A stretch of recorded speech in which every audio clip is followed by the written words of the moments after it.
A brand spending $48,000 a month on Amazon DSP ran a terrifying experiment. They switched it off completely. Sales stayed exactly the same. If you looked at their reporting dashboard, things looked incredible. It claimed a 10x return on ad spend. But reality told a completely different story. Every single dollar of that reported revenue was an illusion. The problem is how the advertising system operates at a structural level. It aggressively tags along with your most loyal customers, showing them ads right before they make a purchase they were already planning to make, and then takes the credit for it. There are 5 specific structural leaks built into Amazon DSP that allow the platform to artificially inflate its own numbers. We're going to examine exactly how to find them, and more importantly, how to fix them. Because a high return on ad spend isn't a metric of success if it only mirrors the demand your brand already had. If you aren't acquiring net new customers, you aren't advertising. You're just taxing your own organic sales. The first major leak comes from a lack of negations. Without them, your campaigns actively target people who bought your product last week, or worse, people who have active recurring subscriptions. This creates a massive distortion in your reporting. A customer receives an ad. Their scheduled automatic reorder processes exactly as planned, and the ad platform logs that as a successful conversion it caused. You stop this by setting up 3 distinct layers of exclusion.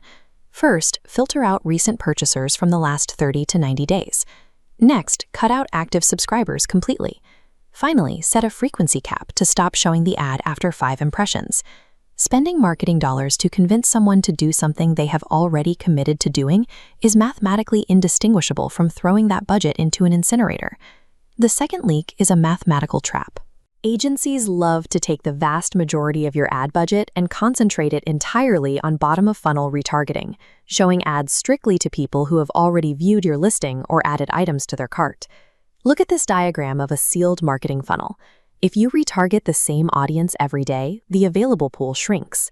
Your cost per 1,000 impressions skyrockets, ad fatigue sets in, and conversions drop to 0.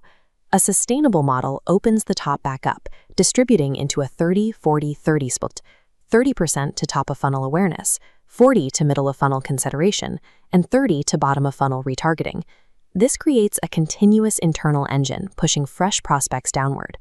A high-converting retargeting campaign will inevitably starve to death if it isn't supported by a proportional, simultaneous investment in finding new customers. The third issue comes from a historical flaw in how Amazon tracked sales.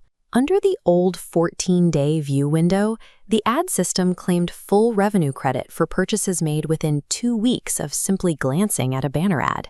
That generous window allowed the system to cannibalize credit from your actual growth drivers.